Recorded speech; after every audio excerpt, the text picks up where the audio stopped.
कहते हैं संसार में संतान सुख से बड़ा कोई सुख नहीं। जब किसी महिला को यह पता चलता है कि वो मां बनने जा रही है तो उस पल की खुशी का कोई ठिकाना नहीं होता। आज हम एक ऐसी ही बेबस बहू की बात कर रहे हैं जिसका नाम राधिका है। 7 साल पहले राधिका की शादी पीयूष से हुई थी। पीयूष के घर में उसकी मां दामिनी और पीयूष की छोटी बहन मीना थी। शादी के 7 साल गुजर जाने के बाद भी उसे संतान सुख प्राप्त नहीं हो पाया था। काफी इलाज, काफी संघर्ष के बाद भी उसे संतान नहीं हुई।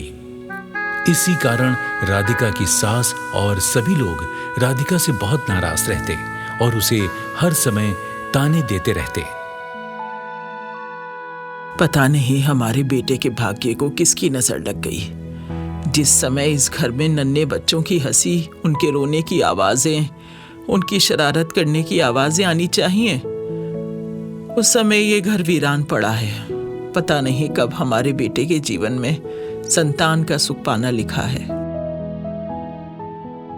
माँ, आपको पता है ना, महेश काका का बेटा अजय, उसका ब्याह भी तो भाई के साथ ही हुआ था ना। और आज देखिए, अजय भाई की 2 औलाद हैं और एक पीयूष भाई हैं। 7 वर्ष बीत जाने के बाद भी उन्हें कोई संतान नहीं मिली। मुझे तो लगता है राधिका भाभी बांझ हैं, जो कभी संतान ही नहीं पैदा कर सकती। लगता है माँ, आपने भाई की शादी कराने में बहुत जल्दी कर दी। पहले आपको इस बात की जानकारी लेनी चाहिए थी कि भाभी कैसी हैं। आज देखिए, भाभी को संतान ही नहीं हो रही। तभी राधिका दामिनी और मीना के लिए रसोई से नाश्ता लेकर आ रही थी कि आते आते उसे चक्कर आ गए। उसके हाथ से छूटकर सारा नाश्ता दामिनी के ऊपर जा गिरा। होए होए, अरे अरे अरे, ये क्या कर रही है बहू? पूरा नाश्ता खराब कर दिया तूने। क्या ये राशन अपने बाप के घर से लाई थी तू, जो इस तरह पूरे घर में बिखेर दिया? ये भाभी भी ना इस घर को बर्बाद करने पर तुली है। पता नहीं किस जन्म का बदला ले रही हैं हमसे। ना घर में काम ठीक से करती हैं, ना इस घर को वारिस दे पा रही हैं। पता नहीं वो कौन सी मनहूस घड़ी थी जो भाई इन्हें इस घर में बिहा कर ले आए। जब से भाभी इस घर में आई है ना, इस घर की खुशियों को ग्रहण लग गया है। मुझे माफ कर दीजिए माँ जी, मुझसे गलती हो गई।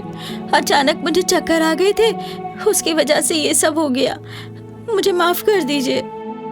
दामिनी गुस्से से उठने ही वाली थी कि राधिका को फिर से चक्कर आ गए और वो दामिनी के ऊपर गिरने लगी।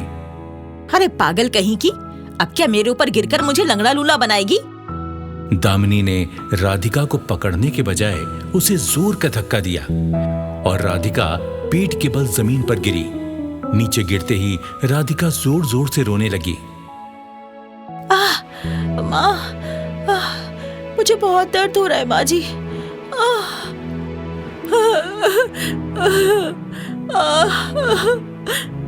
अरे बाप रे माँ, ये भाभी तो रो रही हैं। कहीं सच में इन्हें कोई चोट तो नहीं लग गई? अरे मरने दे इस मनहूस को। जब से आई है इस घर में रोना ही लगा रखा है इसने।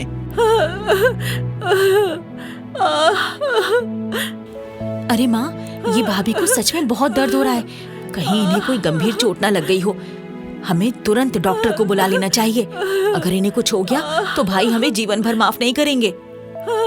हाँ, बात तो सही है मेरी बिटिया। ये बहू तो कुछ ज्यादा ही तड़प रही है। चल, हम तुरंत इसे डॉक्टर के पास लेकर चलते हैं। तू जल्दी से जाके रिक्शा ले आ, मैं बहू को बाहर लेकर आती हूँ। इस तरह मीना और दामिनी दोनों राधिका को लेकर जल्दी से डॉक्टर के पास पहुंच गईं। डॉक्टर साहब, मेरी बहू को क्या हुआ है? बहन जी, आपकी बहू प्रेग्नेंट है, लेकिन गिरने की वजह से इसके पेट पर चोट लगी है और इसने बच्चा खो दिया है। क्या? बच्चे को खो दिया? अरे ये क्या कहे जा रहे हो आप डॉक्टर साहब? जी बहन जी, मैं सही कह रहा हूं। आपकी बहू प्रेग्नेंट थी, वो मां बनने वाली थी और ये उसका 3रा महीना था। बहन जी, आप तो खुद समझदार हैं। 3रे महीने में प्रेगनेंसी का बहुत ख्याल रखना पड़ता है। इतना कहकर डॉक्टर वहां से चला गया। ये बात सुनकर मीना और दामिनी के मुंह से आवाज नहीं निकल रही थी। अरे माँ, ये क्या हो गया आपसे? भाभी पूरे 7 साल के बाद प्रेग्नेंट हुई थी और आपने उन्हें धक्का देकर जमीन पर गिरा दिया।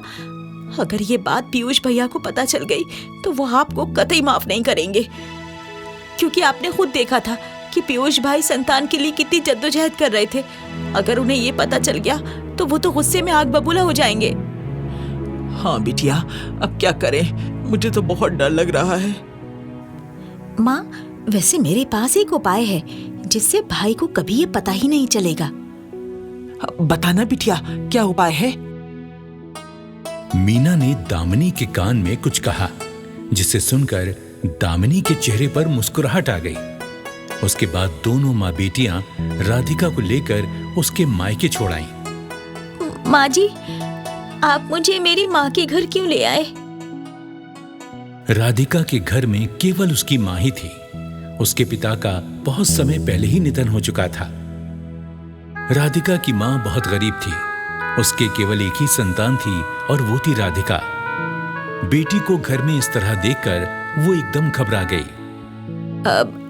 अरे आप सब आइए आइए आइए। बहन जी, संभालिए अपनी बिटिया को और आज के बाद इसे हमारे घर कतई नहीं भेजना। हाँ?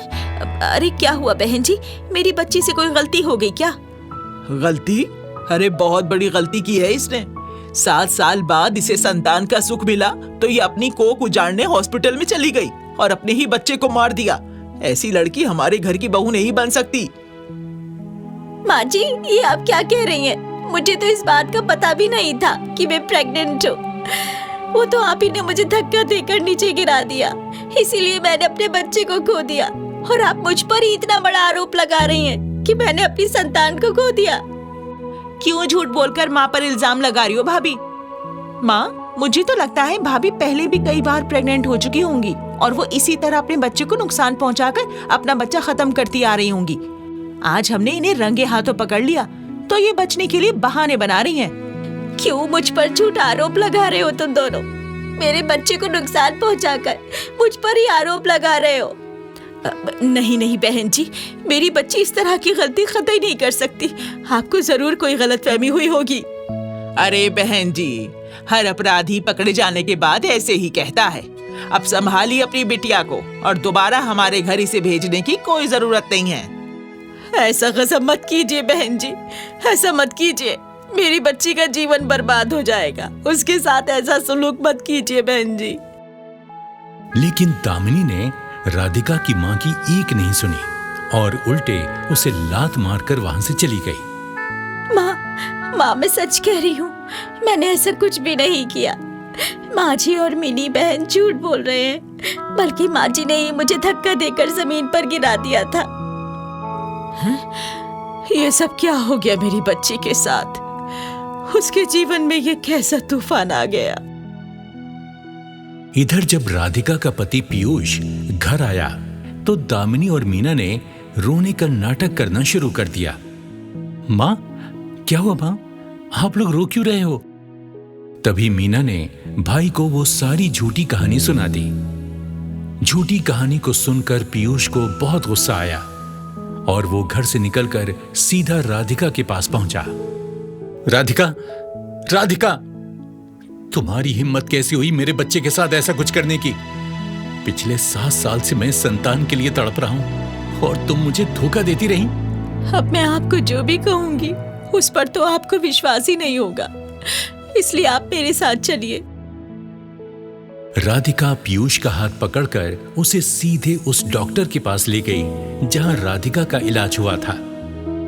मिस्टर पीयूष, आपकी पत्नी इससे पहले कभी प्रेग्नेंट नहीं हुई थी, लेकिन इस बार वो प्रेग्नेंट थी। पर अफसोस, गिरने की वजह से इन्होंने अपना बच्चा खो दिया। मैंने आपकी माँ जी को सब बताया था, वही आपकी पत्नी को मेरे पास लेकर आई थी। इन्हें तो ये भी नहीं पता था कि ये गर्भवती हैं। आपने देखा, और मुझे माँ जी ने धक्का दिया था, वही मुझे इस हॉस्पिटल में लेकर आई थी। तो फिर माँ जी ने ये कैसे कहा कि उन्होंने मुझे हॉस्पिटल में पकड़ा है?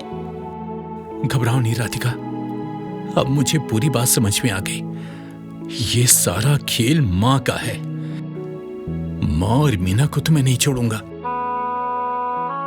पीयूष राधिका के साथ घर आ गया और अपनी माँ और बहन को खूब खरी खोटी सुनाई।